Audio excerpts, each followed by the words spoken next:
బ్రహ్మానందం గారికి mic hand over చేసేస్తున్నాం. బ్రహ్మానందం గారు,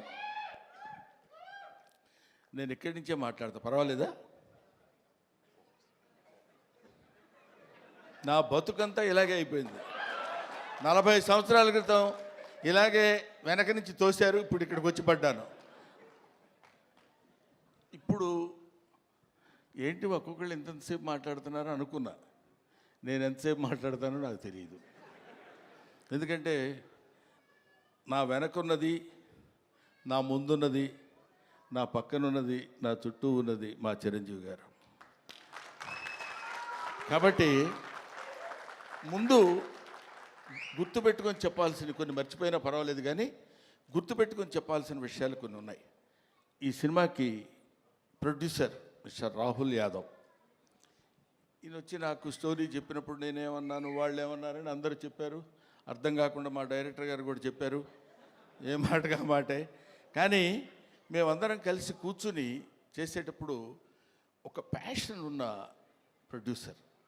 జనరల్గా ఊరికే ఏదో డబ్బు ఇచ్చేసి సినిమా చేసేయండి అనటం కాకుండా, సినిమా ఇలా తీస్తే బాగుంటుంది, ఇలా ఉంటే రాత్రి 7:30 వరకు, ఇవాళ మార్నింగ్ 7:30 వరకు కూర్చుని పనిచేసినటువంటి అతి తక్కువ మంది కుర్ర ప్రొడ్యూసర్స్లో నేను చూసింది రాహుల్ యాదవ్ని. I feel proud. అటువంటి అంటే కొంచెం చదువుకుని దాన్ని ఆకళింపు చేసుకుని మంచి సినిమాలు తీయాలనేటువంటి ఆలోచనలో ఉన్న ప్రొడ్యూసర్స్లో రాహుల్ యాదవ్ ఒకడు. ఆ తర్వాత డైరెక్టర్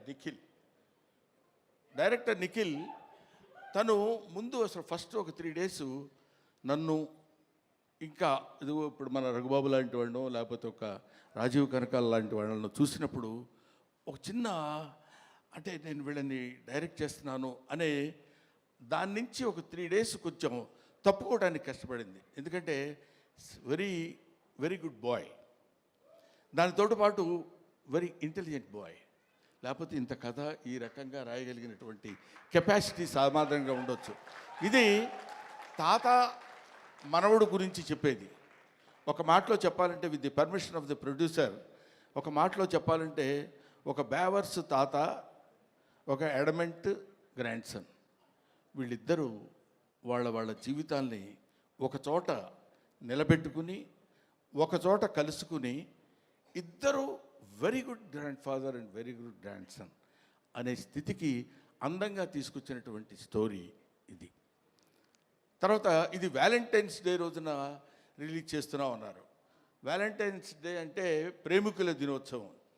ప్రేమికులు అనగానే మనం వెంటనే టీనేజ్లో అమ్మాయిలు అబ్బాయిలు ప్రేమించుకోవటాలు అనేది అది కామన్ పాయింటే. ఒక తాత మనవడు ప్రేమించుకోవటంలో కూడా ప్రేమ ఉంది. ఒక తండ్రి కొడుకు ప్రేమించుకోవటంలో కూడా ప్రేమ ఉంది. ఇలాగా ఒక స్నేహితుడు మధ్య కూడా ప్రేమ ఉంటుంది. అది ప్రేమ ఈజ్ యూనివర్సల్. అది రేపు తాత మనవడిద్దరి మధ్య ఉన్నటువంటి ప్రేమ గురించి చెప్పే రోజున February 14th ఈ సినిమా రిలీజ్ అవుతుంది. సినిమా చాలా అద్భుతంగా ఉంది. నా మాట వినడం చూడండి, అమ్మతోడు మీరు నమ్మండి సార్, నా మాట వినడానికి బతికినాడటం కాదు. సిన్సియర్గా సినిమా బాగుంది అని అబద్ధం చెప్పకుండా చెప్పేటువంటి స్థితి నాకు నా సినిమా చూసిన తర్వాత కలిగింది. అందువల్ల మీ ముందు చెప్తున్నాను.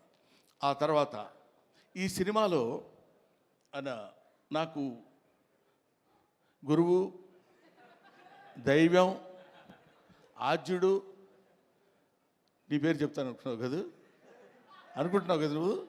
చిచ్చి, నీ పేరు ఎందుకు చెప్తాను నేను? వెన్నెల కిషోర్. అతను ఇందాక ఊరికే కావాలండి కామెడీగా అన్నాను కానండి, మనిషి చాలా, అంటే ఎక్కువసేపు ఆయన కామెడీ చాలా బాగా చేస్తాడు, ఈ సినిమాలో అద్భుతంగా చేశాడని చెప్పడం కంటే, ఈ కథ ముందు రాహుల్ యాదవ్ గారు ఆయనకు వినిపించారు, హీరోగా ఉండండి మీరు చేయండి అని. సెల్ఫ్ క్రిటిసిజం అంటారు, ఆత్మవిమర్శ. ఆ కథ నేను విన్న తర్వాత అతను, నేను లాభం లేదండి ఈ సినిమాలో నేను ఆ క్యారెక్టర్ చేయలేను హీరోగా. అది హీరోగా చేయగలిగింది తాత మనవడుగా, తండ్రి కొడుకులుగా ఉన్నటువంటి వాళ్ళు తాత మనవడుగా చేస్తే చాలా బాగుంటుందని ఆయన మిత్రుడు గౌతమ్ గారి పేరు ప్రపోజ్ చేసి తీసుకొచ్చినటువంటి వ్యక్తి మిస్టర్ వెన్నెల కిషోర్. సో ఇంత మంచి మనసుల యొక్క కలయిక చేత ఏర్పడినటువంటి ఒక అద్భుతమైన సినిమా ఇది అని నేను చెప్తున్నాను. ఇటువంటిది ఈ సినిమా లాంటివి. తర్వాత ఈ సినిమాకి డిఓపి చాలా అద్భుతమైనటువంటి పద్ధతిలో బహుశా ఇందాక మీరు చూసినప్పుడే మీకు అనిపించి ఉంటుంది. డిఓపి గారు కానివ్వండి, ముఖ్యంగా music director Sandilya, I love him. ఈ శాండిలియాను డైరెక్టర్ గారు ఇద్దరు కలిసి బాగా అరేంజ్ చేసుకున్నట్టున్నారు కదా, అంటే పేరెత్తగానే అరుస్తున్నారు అలాగా. రైట్. శాండిలియా ఎవరో నాకు పరిచయం చేస్తూ, సుమ అనుకుంటా, సుమ నాకు పరిచయం చేస్తూ ఒకసారి అదే మొన్న ఏదో ఇంటర్వ్యూలో శాండిలియా గారు ఎవరి దగ్గరండి కీబోర్డ్ ప్లేయర్గా కీరవాణి గారి దగ్గర వయలినిస్ట్గా చేశారండి, చాలా గొప్పగా. ఇంతకుముందు మనం మామూలుగా చెప్పుకునేటప్పుడు కీరవాణి గారి దగ్గర పనిచేశారండి అంటారు కదా, ఈ సినిమా తర్వాత శాండిలియా గారి దగ్గర పనిచేసేవాళ్ళండి వీళ్ళని చెప్పుకుని చూస్తున్నాను నేను. ఇందులో అతను ఉన్నాడు కాబట్టి చాలా గొప్పగా చేశాడని చెప్పే మాట కానే కాదు, సిన్సియర్గా చెప్తున్నాను. చాలా అంటే ఒక స్టాండర్డ్ మ్యూజిక్ డైరెక్టర్ అనిపించింది నాకు అది చూసిన తర్వాత. I love it. ఇది అయిపోయింది ఇంతవరకు. ఈ తర్వాత ఇంకెవరైనా మిగిలిపోయారా? ఎవరు మిగలలేదు. ఇంకా గెస్టుల జోలికి వచ్చేయచ్చు మనం. గెస్టులు మీరు గెస్టులు.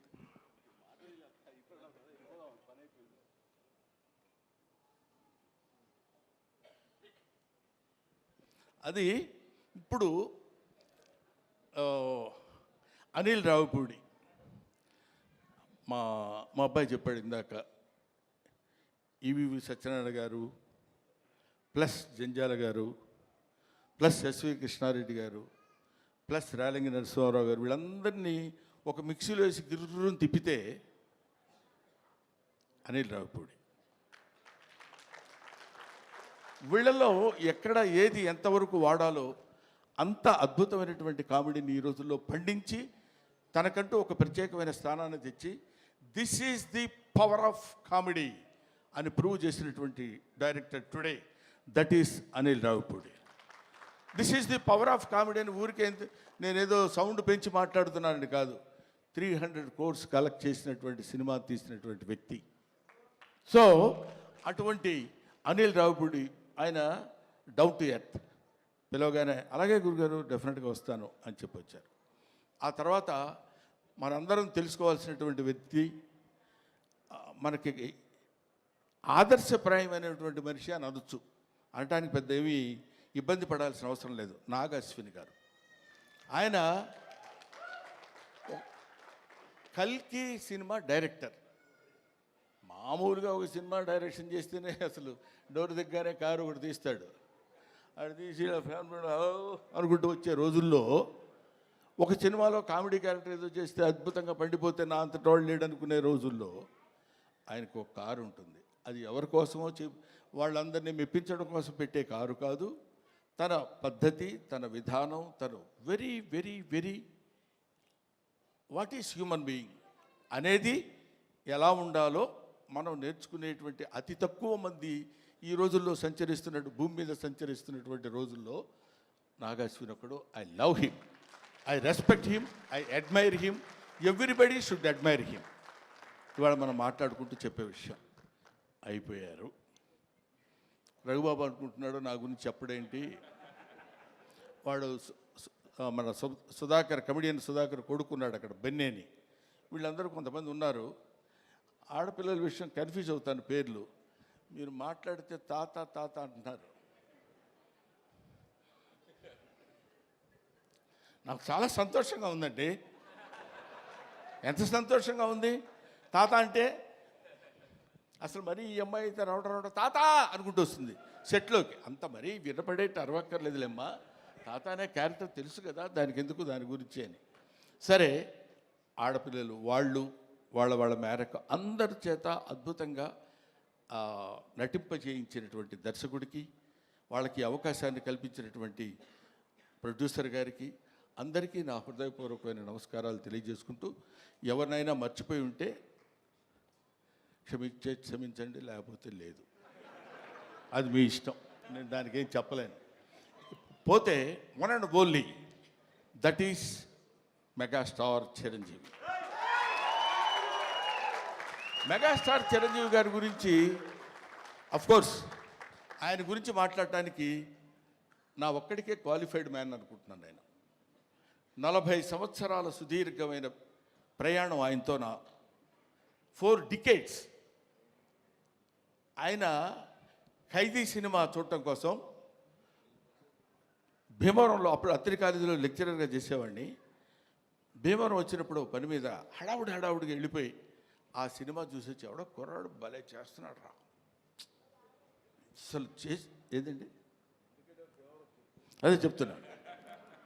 భీమవరం నేను అత్తిలి అంటే ఒక it's neither village Nar A town కావాలనుకుంటే కొంచెం సిటీ లాంటి ప్లేస్ కావాలనుకుంటే భీమవరం వెళ్ళేవాళ్ళం.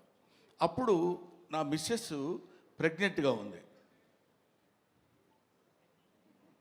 ఏంట్రా ఎక్కడ నేను గబుక్కుని ఎవరినో చూపించినట్టు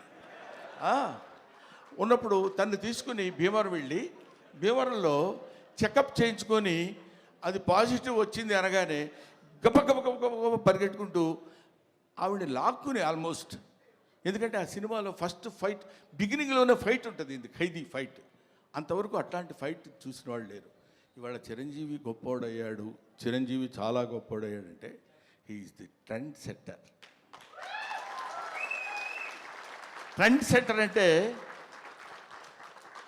మనం to be frank with you, fights అంటే ఒక రకంగా చూసినటువంటి వాళ్ళం, ఇదేంటి ఇలా కూడా ఫైట్స్ చేయొచ్చా, ఇలా కూడా చేస్తారా అనేటువంటి ఒక దిగ్భ్రాంతిని కలిగించినటువంటి ఆనాడు ఒక ఫైటర్, ఒక ఫైట్ మాస్టర్స్కి ఈయనకి ఏం చెప్పాలి అనేటువంటి ఆలోచనలో పెట్టినటువంటి వ్యక్తి చిరంజీవి గారు. ఆ రోజు ఖైదీ నుంచి ఈ రోజు వరకు ఆయనతో ఎన్నో ఎన్నో ఎన్నో ఎన్నో సినిమాలు చేశాను.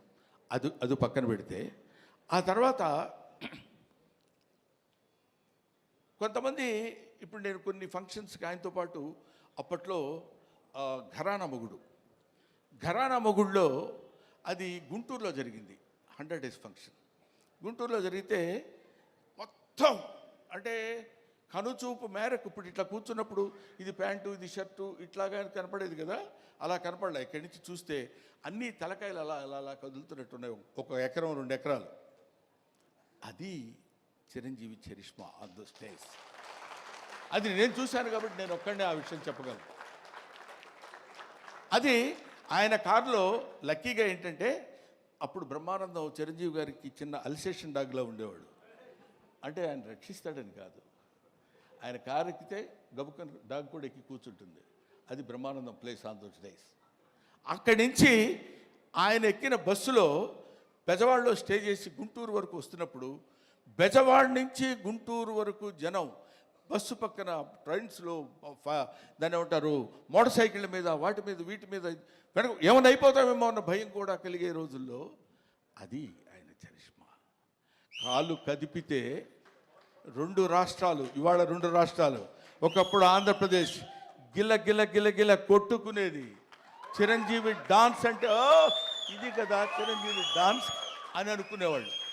డాన్స్ సాంగ్ చెయ్యటం అంటే that credit goes to Chiranjeevi only, one and only.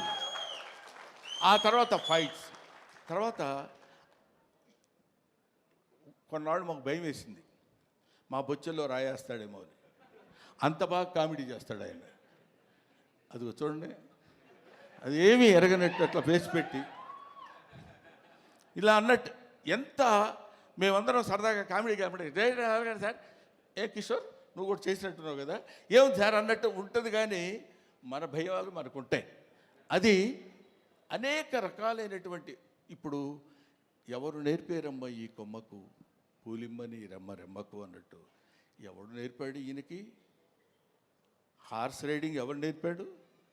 ఇవాళ నేర్చుకుంటానికి వాళ్ళ ఫాదర్ హార్స్ రైడింగ్ నేర్చుకోరా అని చెప్పి అక్కడికి పంపించరా, తనే నేర్చుకున్నాడు. కొదమ సింహంలో అలా పట్టుకుని కౌబాయ్ లాగా క్యాప్ పెట్టేసి వెళ్ళిపోతున్నాడంటే దట్ ఈస్ చిరంజీవి.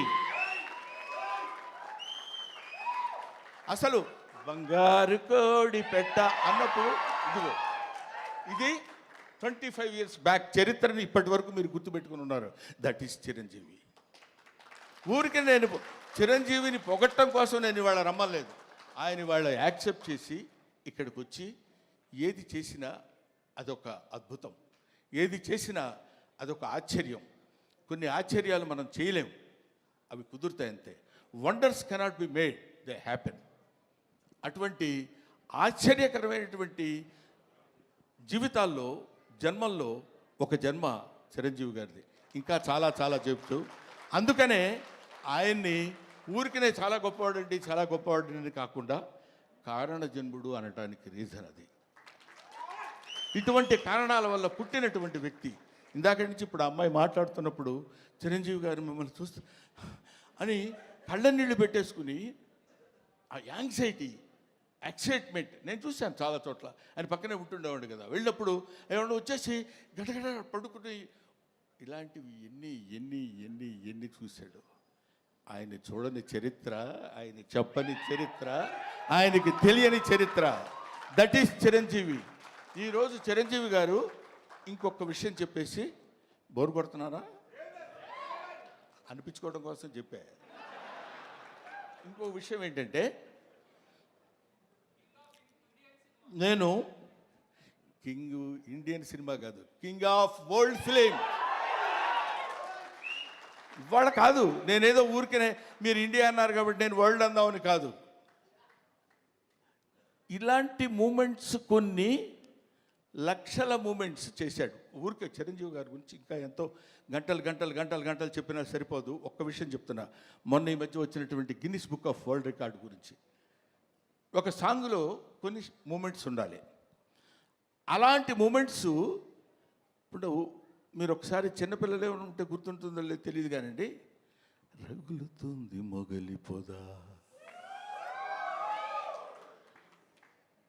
ఆ పాటలో బా ఏంటిది బాడీయా లేకపోతే ఏదన్నా ఒక రబ్బర్ ఇదే అనేటువంటి స్థితిలో ఆ సాంగులో ఉన్న మూమెంట్స్ మాత్రమే మనం చూసి కౌంట్ చేసుకోగలిగాం.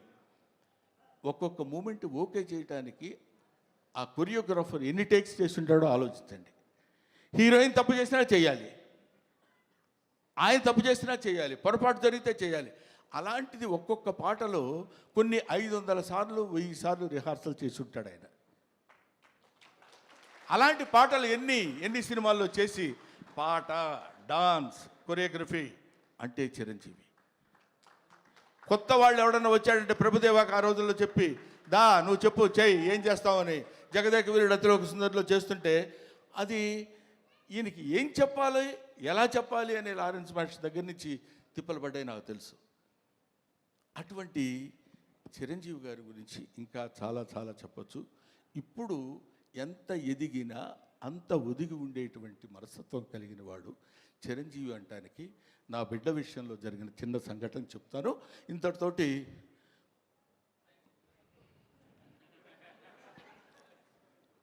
నేను ఈ సినిమాకి చీఫ్ గెస్ట్గా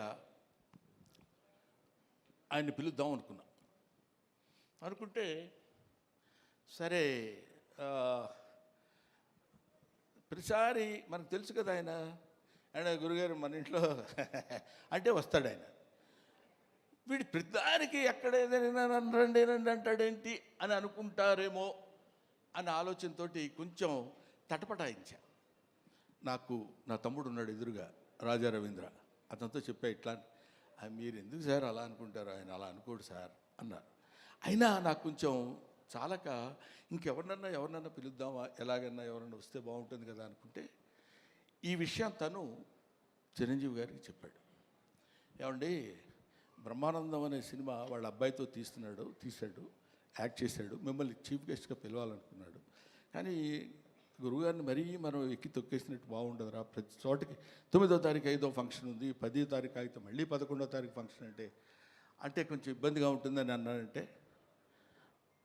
ఆ ఫోన్ ఇలాగి అని తన దగ్గర ఫోన్ తీసుకుని సడన్గా చూస్తే ఈయన ఫోన్, బ్రహ్మో రా చాలా కాలం అయింది మాట్లాడి, నన్ను పిలవడానికి ఎందుకంత మొహాటపడ్డావు? లేదు నేను ఇటు సైడ్ నుంచి అంటే మాట ఇంకా అక్కడి నుంచి వాయిసే ఒకటి దానిలో చేసిన తప్పు ఇంకోటి, ఈ రెండు కలిపినప్పుడు లేదు. గౌతమ్ నీకు బిడ్డ, నాకు బిడ్డ లాంటి వాడేరా, నువ్వేమి ఆలోచించొద్దు, నువ్వు ఎక్కడో టైము రాజా రవీంద్రకి చెప్పు, నేను వస్తున్నాను, you just note it down. That is Chiranjeevi. ఆ చిరంజీవి అంతెత్తు ఒక విశ్వనట వ్యాప్తంగా వచ్చినటువంటి, విశ్వమంతా విహరించినటువంటి ఒక అద్భుతమైన వృక్షం కింద, మనకి కల్పవృక్షం కింద కనపడ్డా. కల్పవృక్షం అనే పదం ఎందుకు వాడాను, పిచ్చి పిచ్చిగా ఆయన పొగట్టం కోసం మాట్లాడే మాట కాదు. ఎంతమంది వెళ్ళి చేయి జాబడిగితే ఉత్త చేతులతో పంపించిన వాడు కాదు చిరంజీవి, అది తెలుసు. అవన్నీ పక్కన పెడితే ఎవడు బాధ అంటే, ఆయన పాపం బోళా శంకరుడు అని నేనంటే ఒకసారి తిట్టాడు, నన్ను మామూలుగా తిట్టలేదు. ఏం బోళా అంటే అన్నారు. 1,00,000 రూపాయలు వెళ్ళి అయ్యా కొంచెం దానం చేయండి అన్నారు అనుకో, అరే వీడు నన్ను మోసం చేయడానికి 1,00,000 అడుగుతున్నాడు రా, వీడికి 50 ఇచ్చి పంపిస్తాను. కానీ వాడికి తెలుసు వాడికి కావాల్సింది 50. అంటే ఇచ్చేటువంటి గుణం అలా ఉందంటానికి, ఇంత మనం చూస్తున్నటువంటి చిరంజీవి ఇంత గొప్పవాడు, ఇంత గొప్పవాడు, ఇంత గొప్పవాడని మనం అనుకుంటానికి, అంత విస్తరించినటువంటి ఆ చెట్టు ఎన్ని దశాబ్దాలుగా భూమితో పోరాడి పోరాడి పోరాడి తను భూమి నిండా విస్తరించుకుని పోయి, అది మనకి కనపడదు. ఆయన పడినటువంటి శ్రమ మనకి కనపడదు. ఆయన భూమిలో విస్తరించడానికి తన వేళని ఎలా అయితే లోపలికి పంపించుకున్నాడో మనకు తెలియదు. పైకి కనిపించినటువంటి ఒక అద్భుతమైన వృక్షం మాత్రమే కనిపిస్తుంది. అటువంటి మన 2 రాష్ట్రాలకి, మన భారతదేశానికి, లేకపోతే మన ఇంకొక ఇట్లాగా హద్దులు ఉన్నటువంటి వ్యక్తి కాదు చిరంజీవి. హద్దులు లేనటువంటి అమితమైనటువంటి మహనీయుడు చిరంజీవి. ఆయన వచ్చి ఆ రోజు నన్ను ఎట్లా అయితే చెయ్యి పట్టుకుని, మొట్టమొదటిసారి నేను విమానం ఎక్కింది ఆయన తీసుకెళ్ళినప్పుడే, నాకు తెలియదు అంతవరకు. చెయ్యి పట్టుకొని ఫ్లైట్ ఎక్కించి తీసుకొచ్చారు. ఇవాళ నా బిడ్డని చెయ్యి పట్టుకుని ఇప్పుడు ఈ విమానం ఎక్కిస్తున్నారు. Thank you very much, thanks a lot. Thank you Brahmanandam గారు. అండ్